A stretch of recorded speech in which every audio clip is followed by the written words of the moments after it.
आज देख रहे हैं लॉकडाउन के कारण सारी क्लासेस डिस्टर्ब हो रही हैं, तो घर बैठे आजकल ऑनलाइन का पीरियड चल रहा है। घर बैठे लोग अच्छा खासा ऑनलाइन के लिए आ रहे हैं, ऑनलाइन क्लास अटेंड कर रहे हैं।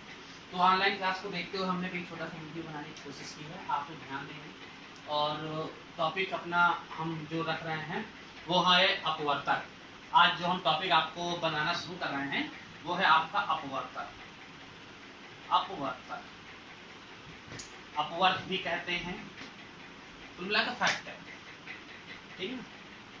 अब जैसे हमसे परीक्षा में एग्जाम में प्रश्न पूछे जाते थे, कोई नंबर दे दिया, 12 के अपवर्तों की संख्या कितनी है? 12 है ना। How many factors of 12? तो करते क्या है, यानी ऐसे कितने नंबर से जो 12 को पूरी तरह से डिवाइड करते हैं, ऐसे कितने नंबर जो 12 को पूरी तरह से डिवाइड करते हैं। तो हम जानते हैं 1 से भी डिवाइड होता है, 2 से भी, 3 से भी, 4 से भी, 6 से भी और 12 से। ठीक, यानी कितने हो गए? 1 2 3 4 5 6 अपवर्तक, यानी 12 के कुल कितने अपवर्तक हैं? 6। जैसे हम अगला कोई नंबर लेते हैं और भी चेक करते हैं। जैसे एक और नंबर ले लिया हमने, 12 में 16 ले लिया, तो किससे किससे डिवाइड होगा? 1 से होगा, 2 से होगा, 4 से होगा, और 16 किससे डिवाइड होगा? 8 से डिवाइड होगा, और किससे डिवाइड होगा? 16 से। ठीक है, पर ये काफी बड़े लोग, अभी हमारा 100 आ जाए, 360 आ जाए, 72 आ जाए, 42 आ जाए, तो काफी बड़े बड़े हो जाते हैं। तो इनको सॉर्ट करने के लिए एक आप लोगों ने पढ़ा होगा, थर्ड क्लास फोर्थ क्लास में पढ़ाया जाता था, अभाज्य गुणनखंड विधि, प्राइम फैक्टराइजेशन मेथड।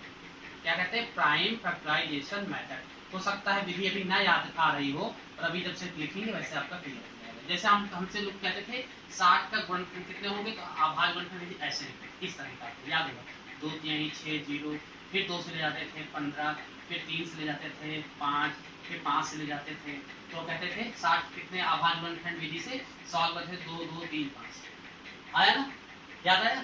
चलिए, तो अब इसी तरह हम जैसे हमको निकालना था 12 का, तो हम पहले 12 का अभाज्य गुणनखंड विधि तोड़ लेंगे। अभाज्य संख्या से ले जाना, अभाज्य नहीं सर 4 से ले जाना, 4 से नहीं ले जाना, क्योंकि अभाज्य संख्या से ले जाना है। और हम बताए हैं कि हमने कि अभाज्य संख्या क्या होती है? ऐसी संख्या जो किसी से नहीं, ठीक। जैसे बहुत लोग सर 1 को क्यों नहीं कहते, तो 1 को भी किसी से नहीं डिवाइड होता। तो इसकी एक्चुअल परिभाषा जो बोला जा रहा है कि जो संख्या किसी से नहीं डिवाइड हो, ये परिभाषा एक्चुअल नहीं है। परिभाषा क्या? ऐसी संख्या जिसके केवल 2 गुणनखंड होते हैं। 1 का देखा जाए तो 1 का एक ही गुणनखंड है, पर अगर 2 का देखा जाए तो 1 है 2 है। तो सबसे छोटा अभाज्य संख्या क्या होती है? 2। 2 ही एक ऐसी संख्या है जो इवन है, सम है, और जितनी भी अभाज्य संख्या होती है सब विषम होती है।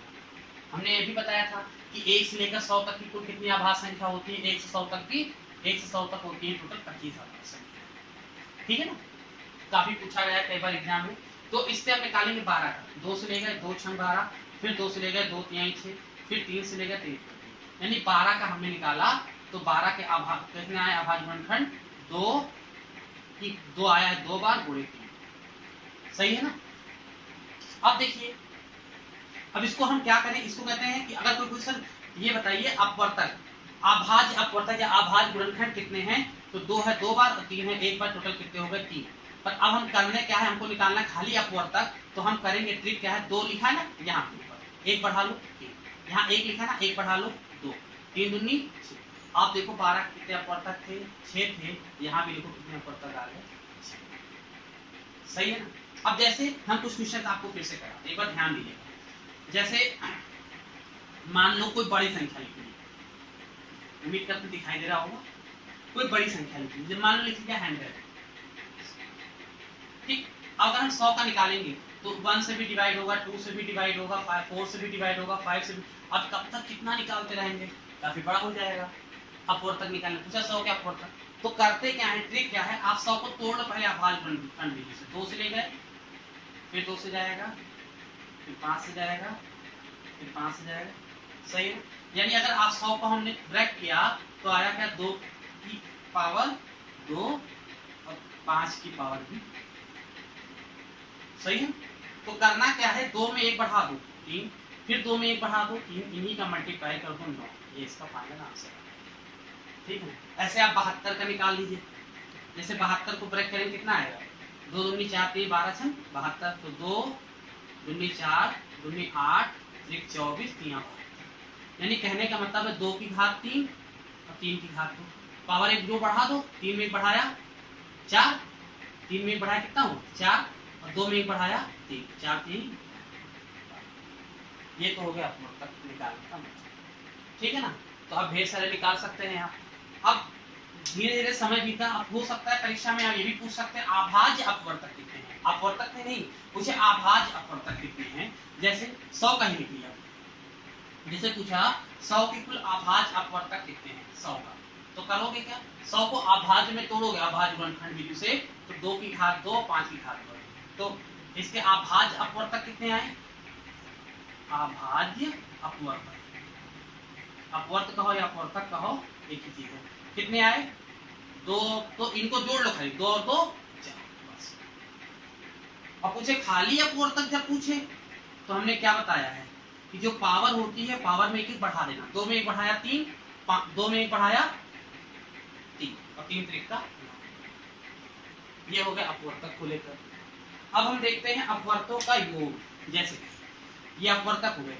अभी कोई कहे कि सर अपवर्तक का योग कैसे निकालेंगे, जैसे हमने एक संख्या लिखी 12 के अपवर्त्यों का योग, छोटा सा नंबर लिखा अपवर्त्यों का, तो पहले 12 के अपवर्त निकालेंगे, 1 से डिवाइड होगा, 2 से डिवाइड होगा, 3 से डिवाइड होगा, 4 से डिवाइड होगा, 6 से 10 योग करेंगे, 1 और 2 3, 3 और 3 6, 4 10, 10 से 16, 16 12 यानी टोटल हो गए। अभी हम आपको बड़ा 16 दे दें, बड़े नंबर 144 लिख दे, 360 लिख दे, तो हमारे ऐड करने में भी समय निकल जाएगा। अब इसको कैसे करते हैं, इसकी भी ट्रिक देखो। जैसे लिखा है 12 का, आपने 12 को जब तोड़ा तो 2 की घात 2, 2 दूनी 4, यही तो बना था, यही तो बना था। अब देखो 2 की घात 2 यानी कितना हो रहा है, ये 4, ये तो 3 है। 4 को हम लिख क्या सकते हैं, 4 को अगर हम 4 का अपवर्त निकालें तो 4 का अपवर्त होगा 1 होगा 2 होगा 4 होगा, सही है। 3 का अपवर्त निकालेंगे 1 होगा और 3 होगा, इनको जोड़ लो, 4 दूनी 6, 4 2 6 और 1 7, और 3 और 1 4, इन्हीं का मल्टीप्लाई कर दो, आ गया ना। जैसे बड़ा, तो हमने छोटा सा सवाल आपको समझाने के लिए लिखा, जैसे हमने लिखा बड़ा सा नंबर लिख लिया, हमने यहाँ पे मिटा के, जैसे आया था सेटेट में एक सवाल आया कि 100 के अपवर्तों का योग क्या होगा, 100 के अपवर्तों का योग क्या होगा, ठीक। तो देखो 100 को जब फैक्टर करोगे प्राइम फैक्टराइजेशन विधि से, तो 2 की पावर 2 इंटू 5 की पावर 2, सही है ना। 2 की पावर 2 शो कर रहा है 4 को, और 5 की पावर 2 शो कर रहा है 25 को। तो 4 की जब अपवर्त निकालोगे 1 से डिवाइड होगा, 2 से डिवाइड होगा, 4 से डिवाइड, कोई डायरेक्ट टर्म नहीं है। पर 25 का जब निकालोगे तो 1 से डिवाइड होगा, 5 से डिवाइड होगा, और 25 25, और कोई संख्या छूटी तो नहीं, बस। अब देखो 4 2 6 और 1 7 जोड़ दिया, यहाँ पे जोड़ोगे 25 5 30 और 1 31, इन्हीं का गुणा कर दो, 7 1 7 7 21, कितना आ जाएगा 270। तो ये हो गया अपवर्तों का योग। उम्मीद करते सारी चीजें समझ में आ गई होंगी। अगर सारी चीजें समझ में आ गई तो अपने फ्रेंड को भी शेयर करें, सब्सक्राइब करें हमारे चैनल को। आगे भी इंटरेस्टिंग वीडियो खासकर टेस्ट सीटेट को लेकर फिर से आगे आएंगे, तब तक के लिए।